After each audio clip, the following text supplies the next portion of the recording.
Selamat datang di Alur Donghua. Kali ini Mimin akan cerita novel The Crown, Emperor of Eternity.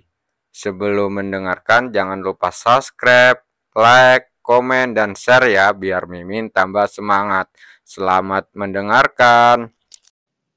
Melanjutkan episode sebelumnya, naik, komandan berteriak dengan keras, dan puluhan praktisi kuat Rana Zotian segera keluar. Serangan sengit datang satu demi satu, dan momentumnya tidak lebih lemah yang dimiliki praktisi Rana Zotian tingkat ketiga. Bagaimanapun, orang-orang ini semuanya adalah praktisi Rana Zotian. Meski kebanyakan dari mereka berada pada tingkat kualifikasi pertama. Ketika mereka lebih dari 10 orang bergabung, mereka masih terlalu kuat. Chu Guangsheng memegang tangannya. Dan pedang es raksasa itu dengan cepat muncul. Ekspresinya tidak berubah, dan dia menebas dengan pedangnya. Udara dingin yang mencenangkan mengamuk, berubah menjadi lusinan badai es dan salju, menyapu para praktisi Rana Zotian yang sedang menyerang. Hanya dengan satu kontak, lebih dari 10-an praktisi Rana Zotian memuntahkan darah, lalu terpental mundur dan seluruh tubuh mereka menjadi lesu. Kehancuran dan tebasan nirwana. Komandan mengambil satu langkah ke depan, dan pedang sunyi di tangannya langsung menebas, dan cahaya pedang terang berukuran 1000 kaki tiba-tiba keluar. Kemanapun cahaya pedang lewat, udara meledak, memicu gelombang kejut udara yang sangat dahsyat. Pada saat ini, seluruh dunia seperti hanya tersisa kilatan pedang itu, dan niat pedang yang terpancar darinya, bahkan puncak gunung pun akan terbelah menjadi dua. Teknik bintang abadi. Chu Guangsheng memegang tangannya, dan 12 berkas cahaya melonjak ke langit lalu meledak. Saat berikutnya, cahayanya menghilang, dan 12 bintang atribut yang sangat mempesona muncul di antara langit dan bumi. Pergi, Chu Guangsheng melambaikan tangannya, dan 12 bintang bergegas turun. Langsung merobek ketajaman yang dipancarkan oleh cahaya pedang, dan meledak langsung ke arah cahaya pedang setinggi 1000 kaki. Saat keduanya bertabrakan, dan langit dan bumi kehilangan cahayanya. Segala sesuatu dalam radius beberapa mil terkena gelombang terkejut. Puncak gunung berubah menjadi reruntuhan, dan sungai dan ribuan pohon besar meledak. Bumi bergetar, seolah-olah terkoyak oleh tangan raksasa, dan jurang yang tak berdasar pun muncul. Tak lama kemudian, pedang setinggi 1000 kaki itu meledak berkeping-keping, dan 12 bintang bergegas keluar, membombardir sang komandan. Sang komandan memuntahkan darah, lalu terpental mundur.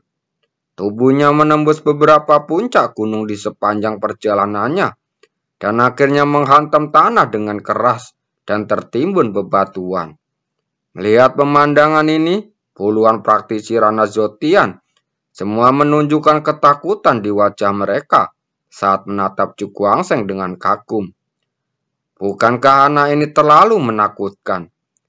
Hanya dengan satu serangan, komandan yang telah mencapai Rana Zotian tingkat keempat langsung dikalahkan. Batu besar itu meledak, dan sesosok tubuh yang berlumuran darah keluar dari sana, lalu muncul tinggi di langit. Komandan, apakah kamu baik-baik saja? Seorang praktisi Rana Zotian itu bergegas mendekat. Wajah sang komandan langsung suram seperti air. Dia menatap dadanya yang terluka dan berkata dengan dingin.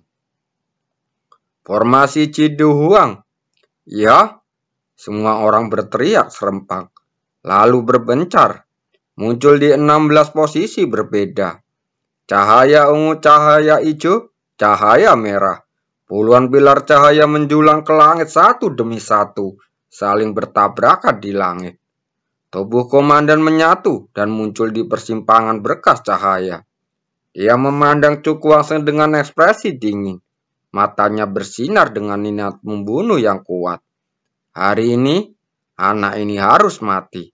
Saat berikutnya, dia menampar telapak tangannya, dan puluhan pilar cahaya tiba-tiba meledak, memicu gelombang kekuatan yang menutupi langit dan matahari. Formasi sunyi hebat. Dia mengarahkan tangannya untuk berubah. Dia berteriak pelan. Pedang liar itu tiba-tiba keluar dari tubuhnya, menarik gelombang kekuatan yang melonjak melintas langit, berubah menjadi formasi besar. Formasi itu berukuran ribuan kaki, dan gelombang kekuatan yang menakjubkan melonjak melaluinya, menyebabkan gelombang raungan rendah yang menggelegar. Cukuanseng mengangkat kepalanya dan melihat formasi besar yang menutupi langit dan matahari dengan tatapan bermartabat di matanya. Saat ini, formasi sunyi agung yang dibentuk oleh puluhan praktisi Rana Zotian telah menjadi sama kuatnya dengan mereka yang berada di tingkat kelima Rana Zotian. Cukuanseng menarik nafas dalam-dalam, meletakkan pedang es raksasa di tangannya, dan gelombang kekuatan mental yang kuat menyapu dari tubuhnya. Selanjutnya, mari kita lihat siapa yang lebih kuat. Dengan apa yang disebut formasi kehancuran besar ini, dibandingkan dengan tata dewa 9 segel yang telah ditingkatkan. Memikirkan hal ini, tangannya berubah seperti angin, dan cahaya ungu kemasan menyebar, lalu berkumpul di langit di belakangnya. Tata dewa 9 segel muncul, teriak Cukuanseng pelan, dan ribuan sinar cahaya ungu kemasan menyatu. Tata dewa ungu kemasan yang megah, membawa aura misterius, muncul di langit yang tinggi. Domain sunyi, Komandan Agung berdiri tengah formasi, tangannya berubah, dan cahaya kuning kuno muncul, mengalir keluar dari formasi hutan belantara seperti semburan gunung. Saat cahaya menyapu, langit dan bumi dalam radius puluhan ribu kaki berubah menjadi gurun, dan atmosfer kuno dan luas meresap ke dalamnya. Di domain sunyi, seranganku akan diperkuat. Bagaimana kamu bisa bertarung denganku? Mata tajam komandan diarahkan ke Cukuanseng dan berkata dengan dingin, kamu bisa mencobanya. Cukuanseng tersenyum ringan. Domain sunyi ini memang aneh, namun tidak membuatnya merasa takut. Kamu sangat keras kepala, bahkan ketika kamu akan mati, komandan itu mencibir. Dia mengangkat telapak tangannya di udara, dan ribuan sinar cahaya keluar dari formasi, berubah menjadi panah kuning kuno yang tak terhitung jumlahnya, lalu meledak langsung ke arah Cukuanseng. Ketika anak panah melewati domain sunyi, kekuatannya meningkat dengan cepat, langsung meningkat beberapa tingkat. Mata Cukuanseng tajam, dia menepuk telapak tangannya ke singgasana, dan aliran ungu kemasan yang mengepul mengalir keluar, menabrak panah kuning kuno itu. Dalam aliran deru ungu kemasan ini, tampak ada rune hitam pekat yang bergelombang, menambah sedikit misteri pada mereka. Kemanapun aliran deras itu lewat, semua anak panah ditelan, dan kemudian langsung meledak. Hanya dalam beberapa saat, semua anak panah yang semula menutupi langit dan matahari langsung lenyap. Takdir spiritual macam apa yang digunakan bocah ini hingga begitu kuat? Komandan itu merasa ngeri, dengan ekspresi terkejut di watanya. Di depan formasi kesunyian besar, bahkan praktisi puncak Rana Zotian tingkat keempat harus melarikan diri dalam kebingungan. Dan praktisi Rana Zotian tingkat 5 biasa juga harus menghindari sisi tajamnya. Tapi sekarang, anak panah yang tampak sangat kuat itu menjadi rapuh seperti kertas di hadapan aliran cahaya ungu kemasan itu. Sekarang giliranku. Cukuanseng tersenyum dingin, dan segel cahaya ungu kemasan membumbung ke langit dari singgasana. Lonceng Tianlong 6 segel. Teriakan dingin menyebar ke seluruh langit, dan 6 segel ungu kemasan meledak.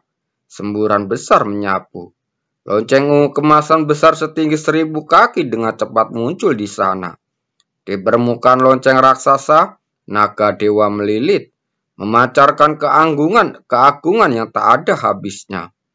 Cukuanseng mengangkat satu tangan, seolah memegang lonceng raksasa setinggi ribuan kaki. Pupil ungu keemasan memandang ke arah Panglima, dan dia berkata dengan dingin, "Sekarang, Panglima tertinggi, mohon terima kekuatan lonceng naga langitku." Saat suaranya jatuh, lonceng Tianlong tiba-tiba keluar, membawa kekuatan yang sangat menakutkan, dan bergemuruh untuk menekan komandan di bawah. Pada saat ini, seluruh dunia tampak sunyi, dan hanya suara siulan angin yang terdengar.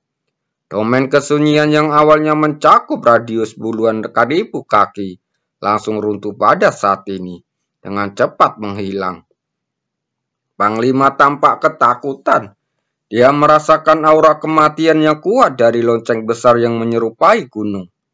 Formasi kesunyian besar di sekelilingnya mulai bergetar, menunjukkan tanda-tanda kehancuran. Perisai kehancuran, bayangan lonceng Tianlong yang besar menyelimuti, membuat sang komandan merasakan ketakutan yang tak pernah terbatas di dalam hatinya. Dia menepuk segel di tangannya dengan berteriak dengan keras. Kekuatannya melonjak, lalu naik ke langit, dan perisai kehancuran dengan kebaikan setinggi 100 kaki muncul di langit di atas formasi. Permukaan perisai kesunyian seperti tanah retak, tertutup retakan, dan aura sunyi terus-menerus keluar darinya. Chu Guangsheng memandangi perisai itu dengan cibiran di bibirnya. Bagaimana pertahanan seperti ini bisa menghentikan serangan lonceng Tianlong? Hancurkan? Dia memegangnya, dan lonceng naga langit segera jatuh dan dengan suara gemuruh mengenai perisai. Sepertinya ada suara auman naga yang mengejutkan, dan lonceng Tianlong meledak dengan kekuatan yang tak tertandingi dan membombardir perisai. Retakan mulai muncul di permukaan perisai, dan kekuatan desolate yang terkandung di dalamnya dengan cepat menghilang. Tak lama kemudian, perisai itu meledak berkeping-keping di bawah tatapan ngeri dari Komandan Agung. Ini tidak mungkin. Komandan itu sangat ketakutan.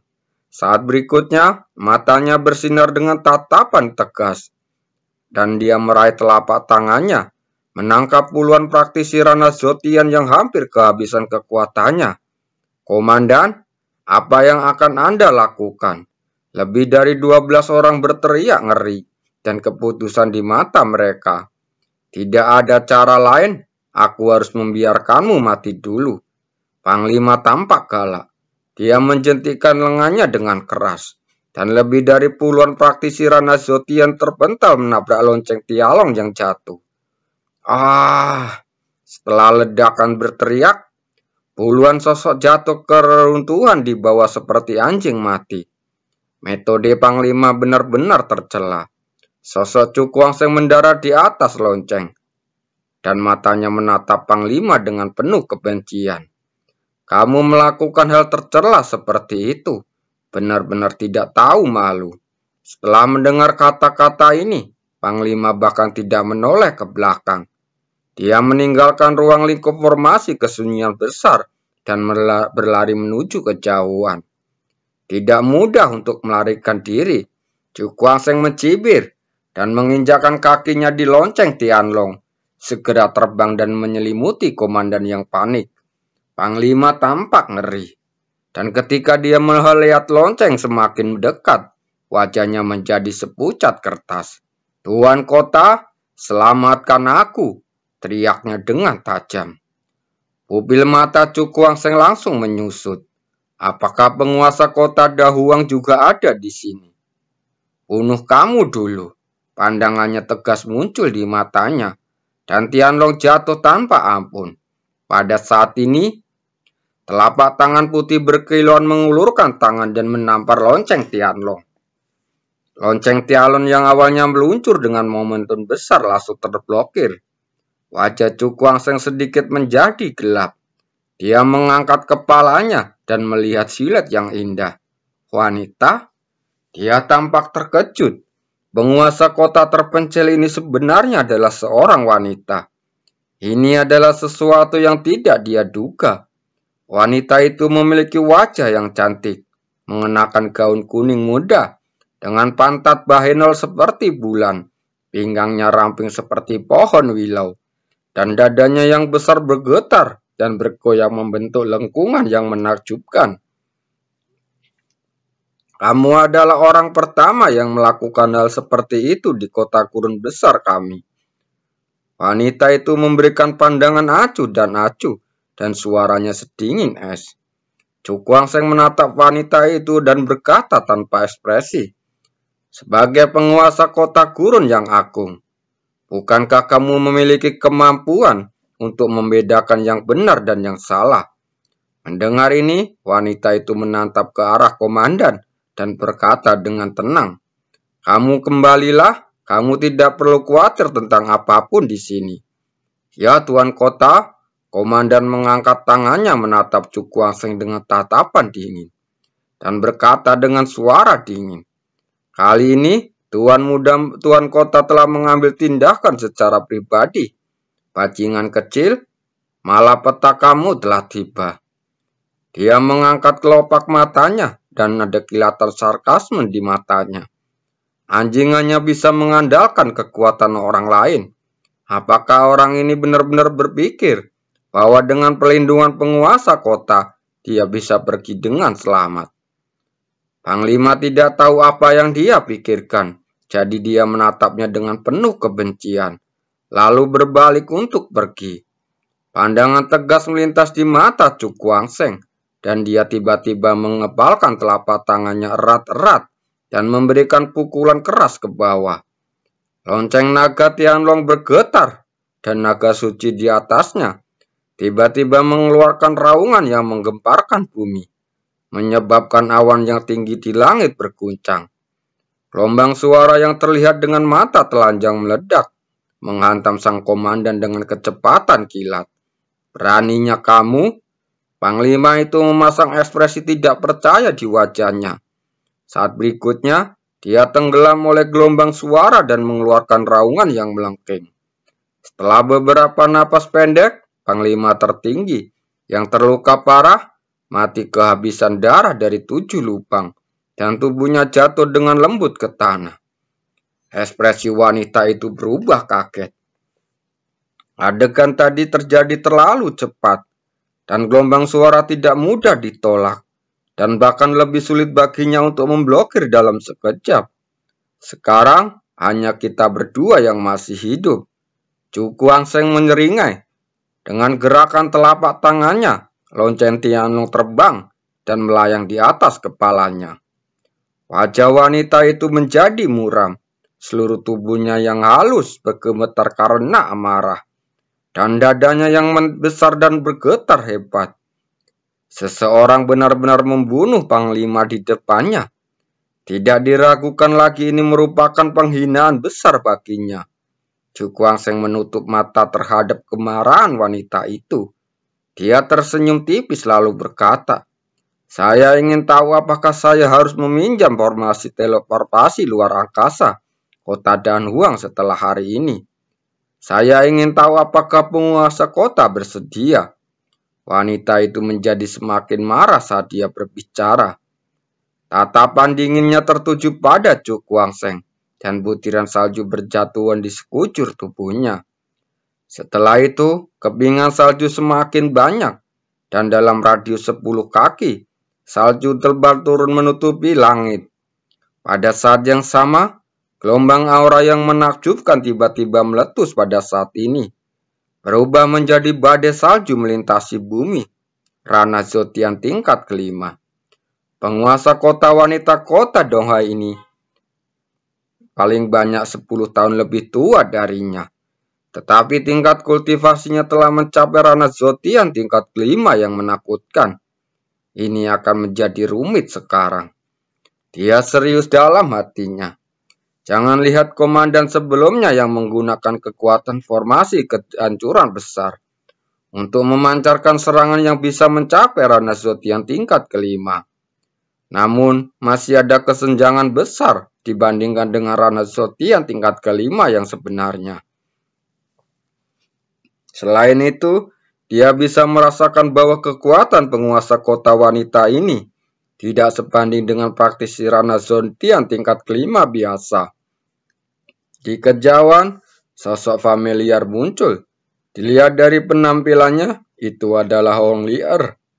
Dia mengangkat kepalanya untuk melihat aura menakutkan yang menyelimuti langit di kejauhan, dan wajah cantiknya menjadi serius. Bocah itu benar-benar membuat khawatir, bahkan penguasa kota Dahuang, Mu Qinglan. Pria yang aneh. Dengan bakat seperti itu, dia terlihat seperti pahlawan muda yang keluar dari hutan belantara. Kata Wong Lier terkejut dengan kilatan matanya. Terima kasih.